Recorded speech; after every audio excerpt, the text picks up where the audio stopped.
bloody clothing as well, and they decide it's time to bring Meaghan in for questioning.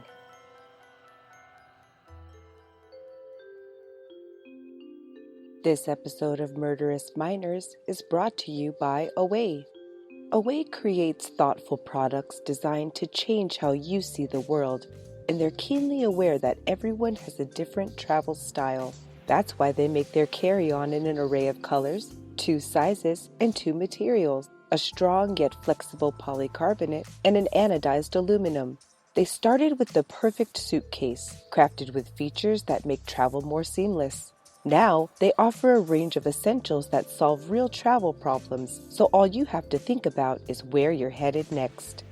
I've been traveling with the bigger carry-on since April, and it has all of the amazing features of the original carry-on, like a lightweight and durable shell that's made to last a lifetime, 4 smooth 360-degree spinner wheels, and a TSA-approved combination lock, a built-in compression pad that helps me pack more in, and a removable laundry bag to separate my ward clothes from my clean ones, just in a bigger carry-on, sized up to make the most of the overhead bin. The upgraded size gives me the exact extra amount of space I need to avoid checking a bag. But I must say that my hands-down favorite part of my Away is the optional ejectable battery. With 2 USB ports and a mini USB, I can charge all of my devices at once and not have to charge the battery again until I return home. These suitcases are designed to last a lifetime, but if any part of your suitcase breaks, Away's standout customer service team will arrange to have it fixed or replaced ASAP. For $20 off your Away suitcase, visit awaytravel.com/warbaby and use promo code warbaby during checkout. With free shipping within the contiguous US, Europe, and Australia, and a 100-day trial on everything Away makes, feel free to take it out on the road and live with it, travel with it, get lost with it. If you decide it's not for you, you can return any non-personalized item for a full refund. No ifs, ands, or asterisks. So for $20 off a suitcase, visit awaytravel.com/warbaby and use promo code warbaby during checkout. Because getting away means getting more out of every trip to come. Once she's being officially interrogated, Meaghan appears to fess up to her involvement in Randall's murder. Meaghan begins by saying that on the night in question, David had contacted her after she had already made plans with Randall on MySpace. This was 2008 after all. She says that David told her he'd be moving to Salt Lake City in the morning to live with his mother and that he had to see her again before he left. Meaghan tells police that, at this news, she suddenly realized that she didn't want him to leave. A devious plot quickly forms in her mind, she explained, and she decided to use her new boyfriend to make her old boyfriend jealous. Her thinking was that flaunting Randall in David's face would entice him to stay and fight for her. So she told him that she already had plans for the night with Randall Mercier. Instead of having her intended effect, Meaghan tells police that David became enraged and devised his own devious plan. She said David decided that he was going to kill Randall and that she was going to help him. Meaghan said that David made her take her father's truck, and so she did, and when she arrived, he had a knife and 2 blankets with him. She said David made her tell Randall that she would pick him up and head to a friend's house to drink. Meaghan explained that, as she drove from near David's grandparents' house where she had picked him up, toward Randall's, David climbed into the back of the cab of the truck and concealed himself underneath a blanket. He had given her a code, she said, for her to say, so he would know it was time for him to emerge. Meaghan told investigators that she was scared, too scared not to participate. When Randall got in, Meaghan said he was really excited to see her He gushed about them restarting up their romance once David had left for Utah. As Meaghan drove past David's dad's house, she gave the signal saying, "That's David's house." Hearing this, Meaghan said David emerged from his hiding place and frantically began stabbing Randall as he screamed, "I'll teach you to mess with my girlfriend." Meaghan said that Randall was screaming, "David, I'm sorry, please stop." And he did stop when Meaghan said Randall asked David if he could get out of the car, and David let him exit. She says she saw him run off and that he hadn't died in the car. But Randall Mercier had suffered stab wounds to the head, arms, and legs, so this part was difficult for police to fathom. David and Meaghan then used the 2 blankets to cover up the bloody seats, and they drove back to Meaghan's house in Gold Canyon. Meaghan said David dropped her off and took her dad's truck, and this is when she showered and fed her brother and his friend the fake story about the shotgun-wielding man.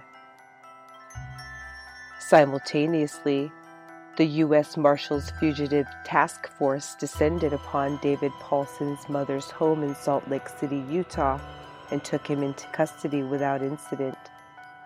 David was charged as an adult and taken back to Pinal County, Arizona.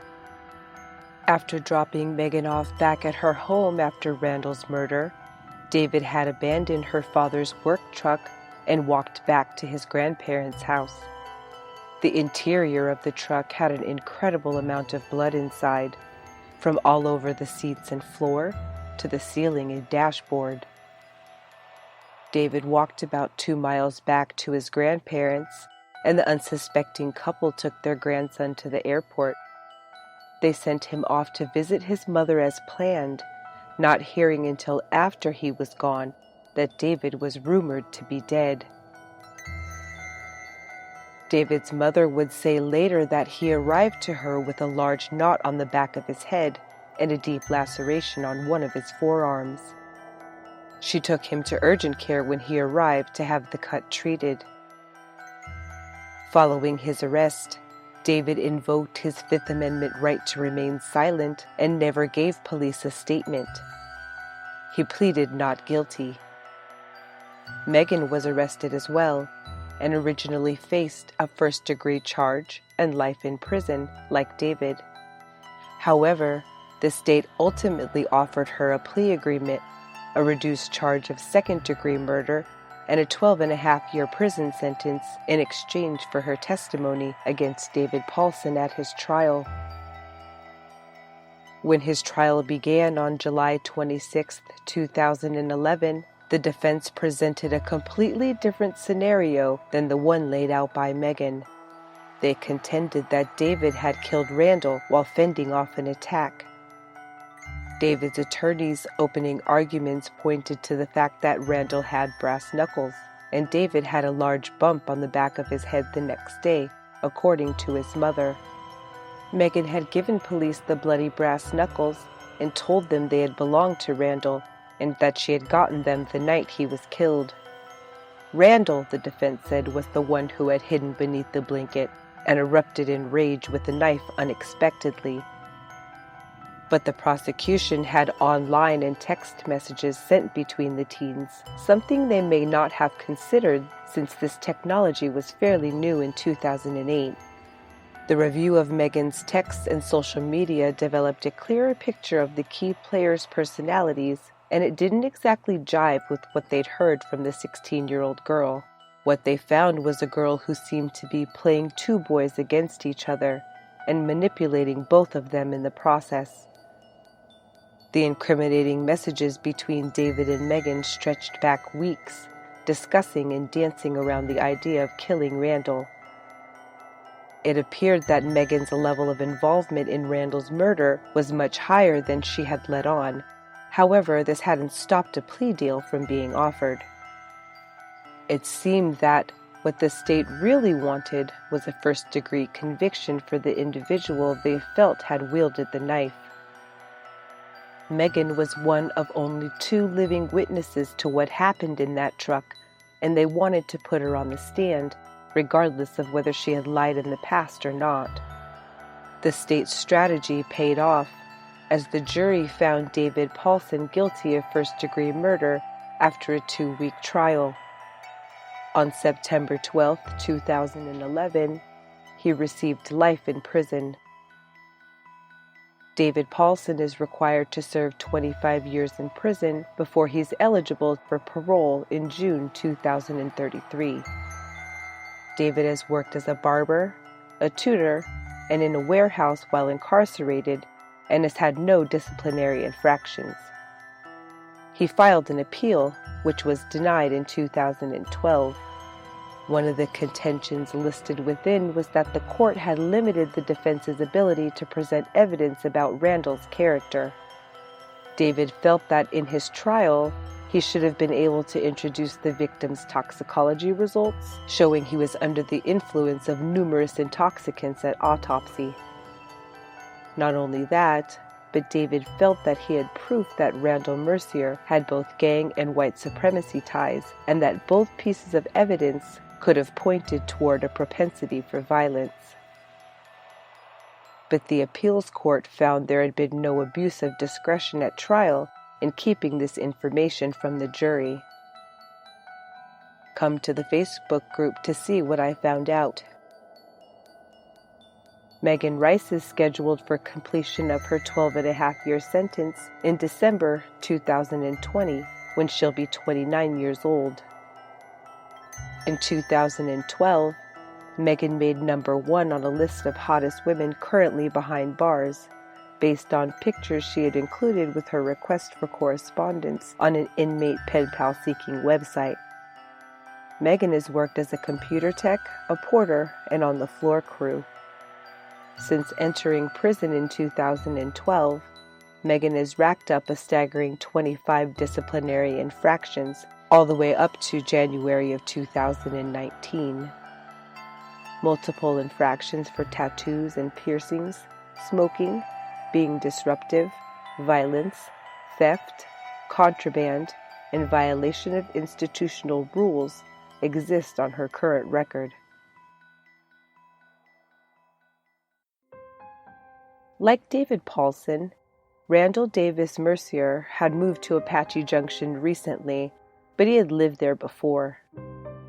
Many of the students he was to attend Apache Junction High School with were classmates and playmates from his younger years. Randall planned to play football and looked forward to his final year in high school and resuming a normal teenager's life. He loved motocross and planned to pursue it as a career. For the previous year and a half, Randall and his mother had lived in Ohio, caring for his older sister. Randall's sister had been afflicted with Huntington's disease, a terminal genetic illness that generally strikes in adulthood.